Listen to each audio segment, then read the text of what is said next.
Subscribe sekarang channel YouTube Novelas Kadina. Gratis. Bab 5776. Charlie tersenyum dan berkata, kalau begitu, kamu nggak perlu telepon dia. Kita bisa langsung ke sana dan memberinya kejutan. Oke. Hogan langsung setuju, dengan harapan yang jelas di wajahnya. Dia tidak bisa menahan diri untuk berkata kepada Charlie, Tuan, sejujurnya, saya selalu menganggap Jordan sebagai anak saya sendiri. Aku sudah lama tidak bertemu dengannya, dan aku sangat merindukannya. Charlie sangat mengerti. Kehidupan Hogan di Amerika Serikat sangat miskin. Beberapa tahun terakhir, keadaannya lebih baik. Dengan Bella di sisinya, dia bisa minum dan minum dengan baik. Namun setelah Bella pergi, ia mengelola sebuah toko angsa panggang sendirian meskipun statusnya sebagai imigran ilegal. Hidupnya sungguh menyedihkan dan menyedihkan. Bagi dia, Jordan bukan sekedar anak yatim piatu yang diadopsi atau seorang sahabat, tetapi lebih dari sekedar penopang kehidupan. Setelah mereka berdua meninggalkan bandara, Charlie langsung menyewa mobil Chevrolet yang tidak mencolok dan menuju ke Chinatown bersama Hogan. Saat dia datang ke Amerika Serikat kali ini, Charlie tidak meminta siapapun untuk melakukan persiapan apapun di Amerika Serikat. Dia juga tidak memberitahu Stella. Berusaha untuk tetap bersikap rendah hati tidak hanya lebih aman, namun juga lebih mudah untuk menemukan petunjuk yang terkubur di pasar. Saat berkendara ke Chinatown yang sudah dikenal, restoran angsa panggang Hogan sebelumnya memang masih beroperasi. Charlie memarkir mobilnya, dan Hogan tidak sabar untuk membuka pintunya. Ketika mereka berdua berjalan ke toko angsa panggang, toko itu ternyata sepi sekali. Hanya ada satu orang yang duduk di salah satu dari beberapa meja makan. Jordan sedang menyiapkan makanan di dapur. Ketika dia mendengar seseorang masuk, dia berteriak dari dalam. Duduklah dimanapun kamu mau, aku akan segera ke sana. Setelah mengatakan itu, setelah lebih dari 10 detik, dia keluar dari dapur sambil membawa sepotong nasi angsa panggang. Melihat orang yang datang adalah Hogan dan Charlie. Dia terkejut sesaat, lalu bergumam karena terkejut. Paman, Tuan Wade, kenapa kalian ada di sini? Hogan tersenyum dan hendak menyapa, ketika melihat wajahnya penuh memar dan bekas luka ungu, dan bahkan ada luka di sudut mulutnya yang telah membentuk koreng hitam. Dia bertanya dengan kaget. Jordan, ada apa dengan wajahmu? Jordan tanpa sadar memalingkan setengah wajahnya. Dan ketika mengambil kesempatan untuk melayani para tamu, dia berkata dengan ragu-ragu. Tidak apa-apa, Paman. Aku baru belajar naik motor beberapa hari yang lalu dan tidak sengaja terjatuh. Hogan langsung berkata, mustahil. Cederamu sama sekali bukan karena jatuh dari motor. Lihatlah ke cermin dan lihatlah mata pandamu. Jelas itu dipukul oleh seseorang dengan tinjunya. Dan luka di sudut mulutmu tidak disebabkan oleh pukulan yang sangat tajam. Seseorang menamparmu dengan kekuatan sedemikian rupa sehingga bahkan bisa membuat sudut mulutmu putus. Katakan padaku, apa yang terjadi? Jordan berkata secara sembunyi-sembunyi, Paman, lukaku sebenarnya, bukan tamparan. Dia, sambil berkata demikian, dia segera melihat ke arah jam dan ternyata sudah lewat pukul 9. Dia segera berkata, oh, Paman, Anda tidak menyapa saya terlebih dahulu ketika Anda tiba sehingga saya bisa menjemput Anda di bandara. Sekarang, hari sudah mulai malam, jadi bagaimana kalau aku tutup toko dulu dan mengantarmu dan Tuan Wade mencari tempat menginap? Setelah itu, tanpa menunggu Hogan berbicara, dia dengan cepat berkata kepada tamunya. Maaf, Tuan, saya ada sesuatu yang harus dilakukan hari ini dan saya harus tutup lebih awal. Aku akan mengemas makanan ini untukmu dan kamu bisa membawanya pulang tanpa membayar, oke? Mendengar hal itu, pelanggan itu segera mengangguk dan setuju. Namun Hogan mengerutkan kening dan bertanya kepadanya, Jordan, katakan yang sebenarnya padaku, apakah kamu dalam masalah? Ketika dia sedang berbicara, tiba-tiba terdengar suara deru sepeda motor dari luar. Dan raungan itu semakin dekat dan dekat. Menjadi semakin keras dan keras. Ekspresi Jordan tiba-tiba menjadi sangat gugup, dan dia dengan cepat berkata, Paman, Tuan Wade, ada sesuatu yang harus saya tangani. Silakan naik ke atas dan hindari. Bab 5777. Melihat kegugupan di wajah Jordan, Charlie yang selama ini diam saja. Seketika menyadari suara mesin sepeda motor yang semakin dekat di luar kemungkinan besar datang ke arahnya. Pada saat ini, Hogan menyadari bahwa Jordan mungkin telah menyebabkan masalah besar, jadi dia bertanya dengan tegas. Jordan, katakan yang sebenarnya padaku, siapa yang kau sakiti? Melihat bahwa masalah itu tidak bisa ditutup-tutupi, Jordan tidak punya pilihan selain menjelaskan. Paman, orang-orang di sini semuanya anggota geng baru. Hogan berseru, apakah kamu berutang pada rentenir? Jordan cepat-cepat menjelaskan, bukan, Paman. Itu mantan mereka baru saja menduduki pecinan. Dalam 2 hari dan sekarang mengumpulkan uang perlindungan dari pintu ke pintu. Mereka ingin $3.000 sebulan. Jika kami tidak membayar, mereka akan memukuli orang-orang dan bahkan mengatakan akan menghancurkan toko. Hogan mengerutkan kening dan bertanya, dalam beberapa tahun terakhir, biaya perlindungannya $300 sebulan. Mengapa tiba-tiba dinaikkan? Jordan mendesah tak berdaya dan berkata, geng lama itu berkelahi dengan mereka minggu lalu. Kerugiannya sangat besar. Big Viagra sudah menyerah dan menyerahkan Chinatown kepada mereka. Hogan sedikit terkejut, lalu bertanya padanya. Apa latar belakang geng baru itu? Awalnya mereka meminta $3.000 sebulan. Ini terlalu gelap. Jordan berkata dengan marah. Kami dan beberapa toko di sekitar bekerja dari pagi hingga senja untuk menjalankan bisnis. Kami harus membayar sewa dan tenaga kerja. Karena kami tidak memiliki status hukum, kita harus berkeliling dan berbisnis. Melelahkan sekali selama sebulan. Kami hanya mendapatkan beberapa ribu dolar untuk kerja keras. Dan mereka menginginkan 3.000, yang berarti semua orang bekerja keras untuk mereka. Hogan bertanya lagi, apa asal-usul geng baru ini? Jordan menjawab, nama geng baru itu adalah Burning Angel. Kebanyakan anggota Burning Angels adalah orang Afrika Amerika dan sejumlah kecil orang Latin dari Brooklyn dan pusat kota. Dikatakan bahwa mereka didukung oleh orang Italia. Sekarang orang Italia secara bertahap mundur ke belakang layar dan tidak keluar untuk berperang dan membunuh. Namun mereka tidak mau menyerahkan bagian keuntungan ini. Mereka mendukung sekelompok orang Afrika Amerika yang kejam dan mendirikan geng semacam itu. Hogan bertanya, apakah mereka melukai wajahmu? Ya, kata Jordan dengan getir, mereka datang untuk menagih biaya perlindungan. Saya tidak bisa mendapatkan uang sebanyak itu, jadi mereka memukuli saya. Batas waktu yang mereka berikan kepada saya adalah malam ini. Jika saya tidak bisa mendapatkan uangnya malam ini, mereka akan menghancurkan toko itu. Hogan bertanya lagi, apakah kamu sudah menelepon polisi? Ya, kata Jordan sambil terkulai, tapi tidak ada gunanya memanggil polisi. Kau tahu situasinya. Tujuan utama polisi adalah perlindungan di daerah kaya. Ketika saya menelepon polisi, mereka hanya datang untuk melakukan penyelidikan dan mengatakan kepada saya bahwa mereka tidak menemukan apapun. Hogan berkata dengan marah, ini benar-benar tidak masuk akal. Jordan berkata tanpa daya, saya menelepon polisi dan memberitahu mereka bahwa mereka akan datang lagi. Polisi mengatakan bahwa tidak ada cukup polisi untuk mengawasi mereka. Mereka memintaku untuk menelepon 911 segera setelah aku melihat mereka, tapi apa gunanya? Jika pihak lain benar-benar datang dengan senjata, saya akan mati 8 kali. Dan polisi mungkin belum datang. Saat dia berbicara, Jordan menghela napas panjang dan berkata, mereka adalah warga negara Amerika, kami adalah imigran ilegal tanpa status.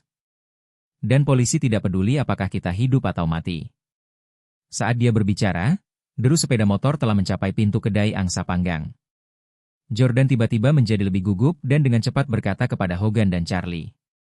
Paman, Tuan Wade, cepatlah naik ke atas.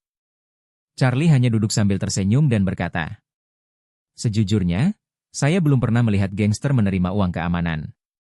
Kali ini aku harus melihatnya. Jordan, pergi dan ambilkan aku nasi angsa panggang. Aku akan makan dan menonton sekaligus. Bab 5778. Jordan berkata cepat, Tuan Wade, mereka benar-benar cepat membunuh orang. Anda masih... Sebelum Jordan selesai berbicara, Hogan memotongnya, menepuk pundaknya, dan berkata, apa yang dikatakan Tuan Muda, mari kita lakukan. Kamu pergi siapkan nasi angsa panggang, cepat ambilkan aku satu untuk melihat apakah kemampuanmu sudah menurun. Pada saat ini, 5 pemuda kulit hitam yang mengenakan pakaian hip-hop dan arogan telah masuk. Pemimpinnya kurus dan tinggi.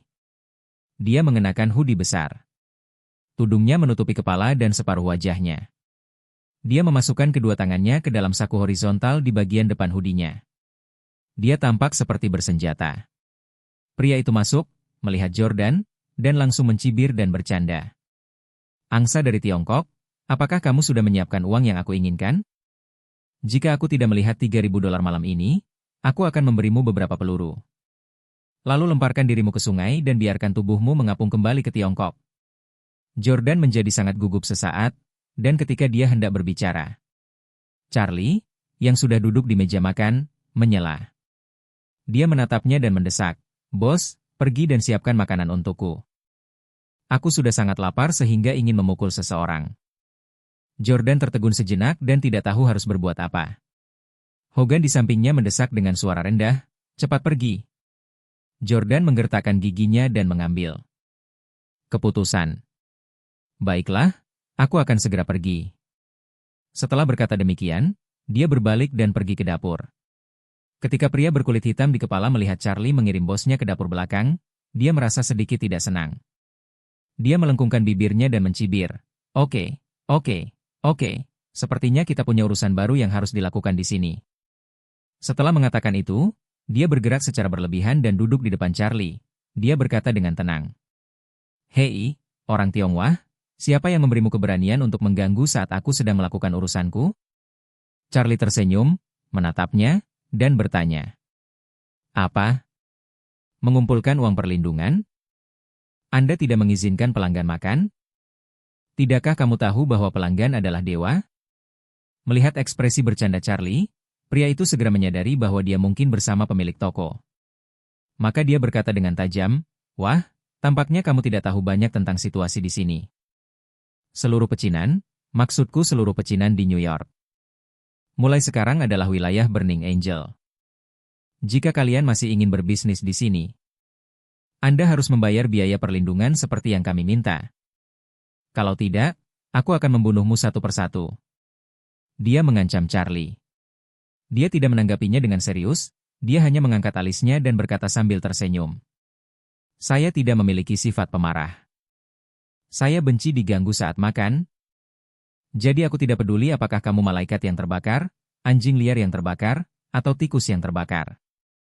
Jika kamu tidak segera membawa pacar-pacarmu dan menghilang, aku akan memberitahumu seperti apa hidup yang lebih buruk dari kematian." "Sialan. Kamu pikir aku gay?" Pria itu meludah ke tanah dan mengepalkan tinjunya. Kemudian dia mengeluarkan pistol M9 dari sakunya. Dia memegang pelatuknya, lalu memutarnya di atas meja. Lalu dia mengarahkan pistolnya ke kepala Charlie dan berteriak dengan suara dingin, "Wah, sepertinya kamu belum mencicipinya. Percaya atau tidak, aku ingin kamu merasakan rasa peluru sekarang juga."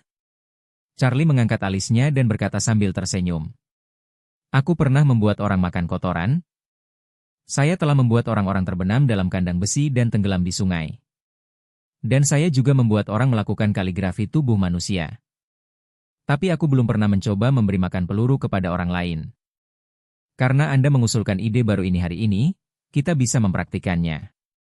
Setelah mengatakan itu, Charlie melirik pistol di tangannya dan berkata dengan tenang, "Senjatamu ini seharusnya menggunakan peluru 9 mm, kan?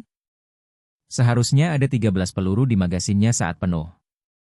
Dengan begitu banyak peluru, aku bertanya-tanya apakah kamu lebih suka mengunyahnya atau menelannya?" Bab 5779. Sialan. Melihat Charlie tidak takut, tetapi malah berbicara dengan arogan, sang gangster menjadi marah.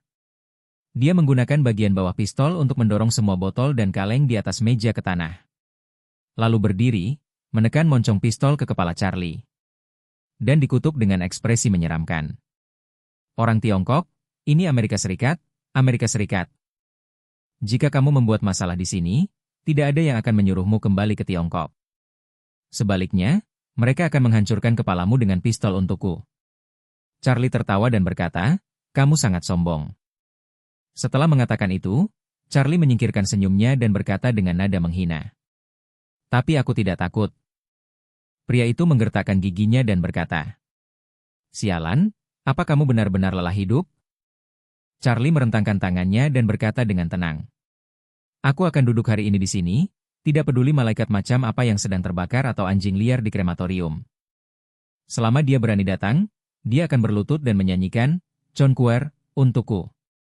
Jika dia bernyanyi dengan baik, dia akan diselamatkan hidupnya. Jika dia bernyanyi dengan buruk, dia akan diselamatkan. Aku akan memutar kepala anjingnya dan menendangnya dari ujung timur pecinan sampai ujung barat. Saat dia berbicara, Charlie menatap wajahnya dan mengerutkan kening.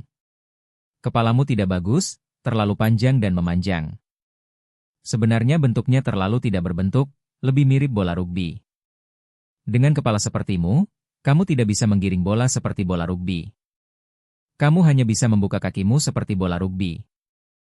Jadi, tarik kembali apa yang baru saja kamu katakan dan katakan lagi. Jika kamu tidak bisa bernyanyi dengan baik untuk sementara waktu, aku akan memutar kepala anjingmu dan mengendarainya dari ujung timur pecinan ke ujung barat pecinan. Sialan. Pria itu langsung mengamuk. Jari-jarinya terus menggosok pelatuk. Dan seluruh orang itu tampaknya menjadi gila. Melompat maju mundur dalam jarak 3 meter. Dia menggumamkan sesuatu, aku akan membunuh bajingan ini. Segera. Segera. Setelah berkata demikian, dia mengedipkan mata pada beberapa pengikut di sekelilingnya. Pintu. Toko angsa itu tertutup rapat dari dalam. Begitu pintu ditutup, pria itu mengarahkan moncong senjatanya ke alis Charlie lagi dan berkata dengan dingin. Dasar bajingan, kau hanya ingin kena hantaman moncong senjata. Lagi pula, aku sudah membunuh lebih dari 1 orang sepertimu. 1 lagi tidak masalah. Tidak masalah, aku tidak menganggap serius badut sepertimu. Jika kau punya kata-kata terakhir, sampaikan saja dan aku akan mengantarmu pergi. Kata-kata terakhir?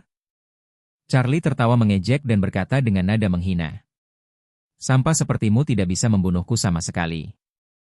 Setelah berkata demikian, dia mengetuk meja sambil tersenyum dan berkata, Jordan, mana makananku? Jordan berlari keluar dapur dengan panik. Sambil memegang semangkuk nasi angsa panggang di tangannya, dia berkata dengan ragu. Tuan Wade, nasi Anda sudah sampai. Sambil berkata demikian, dia buru-buru mengambil seporsi nasi angsa panggang dan meletakkannya di hadapan Charlie. Pada saat ini, gangster itu menjatuhkan seluruh makanan ke tanah dengan tangannya dan berkata dengan tegas. Sialan, apa kau masih mau makan saat kau hampir mati? Setelah itu dia memutar moncong senjatanya. Menunjuknya ke mangkuk nasi di tanah. Dan langsung menarik pelatuknya. Dengan suara keras, peluru itu menembus mangkuk nasi. Memecah mangkuk nasi plastik menjadi beberapa bagian dan membuat Jordan gemetar ketakutan. Hogan di sampingnya tidak takut sama sekali. Dia tahu betul bahwa orang-orang ini hanyalah sekelompok semut di depan Charlie. Bahkan seluruh Burning Angel hanyalah badut di depan Charlie. Keluarga Faye hampir seperti kaisar lokal di New York. Tapi ketika Charlie menembak Randall dengan tangannya sendiri di depan semua orang di keluarga Faye, siapa di keluarga Faye yang berani menghentikannya? Ketika Charlie bertanya kepada ayah, kakek, dan nenek Randall apakah mereka yakin bahwa dia akan membunuh Randall, siapa yang berani mengatakan tidak? Sekarang, beberapa anggota geng yang tidak tahu apa-apa tentang dunia berani melompat di depan Charlie dengan senjata. Dan Charlie tidak akan pernah membiarkan mereka bersenang-senang. Saat ini, pemimpin itu menatap Charlie. Dan Charlie tidak takut sama sekali. Sebaliknya, dia menatap Jordan dan berkata, berikan aku mangkuk lainnya. Orang idiot ini suka membuang-buang makanan. Nanti aku akan membuatnya berlutut di tanah, seperti anjing, menjilati semua butir padi di tanah satu persatu. Pria itu hampir pingsan di dalam, dia sudah menembak. Tapi Charlie masih tidak takut sama sekali, yang membuatnya merasa sedikit takut. Dan di saat yang sama, dia juga seorang pembunuh. Dia membuka mulutnya dengan ukuran yang berlebihan dan mengepakkan kedua bibirnya yang montok. Dia menggertakkan giginya dengan marah dan berkata, bajingan. Karena kamu mencari kematian, aku akan mengirimmu untuk bertemu Tuhan. Setelah itu, dia menekan pelatuknya kuat-kuat. Jordan menutup matanya karena takut. Dan keempat teman gangster itu juga mundur beberapa langkah. Mereka melihat bos mereka mempunyai niat membunuh. Saat ini, beberapa orang tampak jijik. Takutnya nanti darahnya muncrat. Tepat ketika mereka mengira Charlie akan ditembak di kepala. Mata gangster itu melebar dan dia berusaha sekuat tenaga untuk menarik pelatuk sambil bergumam. Apa yang terjadi? Kenapa tanganku tidak bisa menarik pelatuknya? Bab 5780. Charlie tersenyum tipis. Dia hanya menggunakan sedikit energi spiritual, yang cukup untuk membuat lawan sama sekali tidak dapat menangkis. Pada saat ini, tangan gangster itu tidak dapat menggunakan kekuatan apapun, apalagi menarik pelatuk. Sekarang mustahil untuk memberinya sebutir beras pun. Gangster itu tidak tahu apa yang sedang terjadi. Lengannya masih kuat, tetapi kelima jarinya sudah tidak bisa dikendalikan lagi. Tepat saat dia panik, Charlie sudah mengulurkan tangan dan menarik pistol dari tangannya. Dia melirik pistol M9 Italia dan berkata dengan tenang, "Tuhan sepertinya tidak berniat menemuiku kali ini." Sial. Keempat pria berkulit hitam di belakangnya langsung berteriak ketika mereka melihat Charlie memegang pistol pria itu di tangannya. Mereka panik dan mengeluarkan pistol mereka dari pinggang dan bersiap untuk menembak Charlie. Charlie mencibir, tiba-tiba mencengkeram pergelangan tangan gangster itu, lalu mengayunkannya dengan keras bagaikan tongkat baseball. Sebelum mereka berempat mengeluarkan senjatanya, mereka merasakan sebuah tongkat hitam besar yang beratnya lebih dari 100 kg menghantam mereka dari samping. Sebelum mereka sempat bereaksi, mereka langsung tersapu ke tanah. Untuk sesaat, 5 orang tergeletak di sudut sambil meratap. Orang yang diusir menderita yang terburuk. Seluruh lengan kanannya hanya terhubung ke tubuh melalui tendon. Akibat benturan berikutnya, tulang pipi, tulang rusuk, dan tulang kakinya rusak. Semuanya mengalami patah tulang serius, dan banyak sekali tulang yang patah di seluruh tubuh. Meskipun luka yang dialami keempat orang tersebut tidak begitu serius. Dampaknya yang tiba-tiba dan dahsyat itu seperti ditabrak mobil berkecepatan tinggi. Mereka semua penuh luka dan tergeletak di tanah sambil kesakitan. Hantu-hantu yang hidup menangis dan serigala-serigala melolong. Mereka tidak pernah membayangkan bahwa orang biasa bisa memiliki kekuatan seperti itu. Dan mereka tahu dalam hati mereka bahwa kali ini mereka bertemu dengan seorang master. Mungkin ini adalah master kungfu legendaris. Saat ini, Charlie berjalan ke arah 5 orang itu tanpa ekspresi. Melihat ekspresi ketakutan kelima orang itu, lalu perlahan berjongkok. Kelima orang itu sangat ketakutan sehingga mereka secara tidak sadar ingin bersembunyi. Tetapi saat ini mereka sudah meringkuk di sudut dan tidak punya tempat untuk bersembunyi. Aktor utama sudah kehilangan separuh hidupnya. Dan sekarang dia telah kehilangan semua keganasannya sebelumnya. Dan seluruh wajahnya dipenuhi ketakutan dan kegelisahan. Charlie menatapnya dan menampar wajahnya dengan keras. Bunyi itu bergema di seluruh toko angsa panggang. Melihat pipi pria itu membengkak dengan cepat, Charlie berkata sambil tersenyum. "Bos dunia bawa sialan itu? Dan malaikat pembakar, siapa yang memberimu nama sialan itu? Lihatlah wajah keledai tuamu itu, tidak terlihat seperti malaikat orang bodoh sama sekali." Pipi pria itu sakit seperti akan meledak, tetapi saat ini dia hanya bisa menangis dan berkata kepada Charlie, "Maafkan aku benar-benar minta maaf, aku tidak tahu kau tahu kungfu. Tolong lepaskan kami tidak akan pernah melakukannya lagi." "Kemarilah."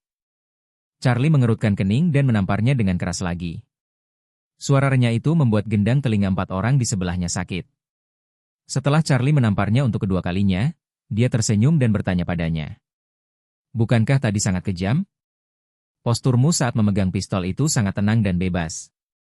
Kurasa kau ingin melompat dan menembak. Kenapa kau cepat sekali melunak?" Pria itu dipukuli begitu keras hingga dia hampir pingsan. Tetapi rasa sakit yang hebat di wajahnya membuat otaknya sangat jernih. Dia tahu bahwa dia telah menghadapi lawan yang tangguh hari ini dan dia tidak memiliki siapapun untuk membantunya. Jadi dia hanya bisa meminta jalan keluar dengan suara pelan. Memikirkan hal ini, dia menangis dan berkata, "Tuan, saya benar-benar salah. Saya tumbuh di keluarga miskin. Ayah saya menghamili ibu saya lalu melarikan diri. Ibu saya bekerja 3 pekerjaan untuk membesarkan saya. Sewaktu kecil, saya tidak berpendidikan tinggi. Saya bergabung dengan geng untuk mencari nafkah sejak kecil. Aku mohon padamu, demi ibuku, ampuni nyawaku." Charlie bertanya sambil tersenyum, "Rutinitasmu. Kamu harus menunjukkan kelemahan terlebih dahulu dan memohon belas kasihan. Lalu cari lebih banyak orang untuk membantu setelah kamu keluar, kan?" Pria itu segera berkata, "Tidak, tidak. Sama sekali tidak. Demi Tuhan."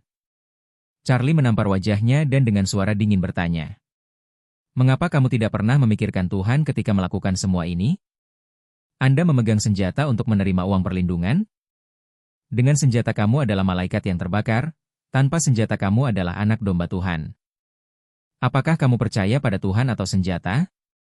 Aku, pria itu ditanya oleh Charlie dan tidak tahu bagaimana menjawabnya. Dia hanya bisa menelan ludah dan berkata, aku percaya pada Tuhan.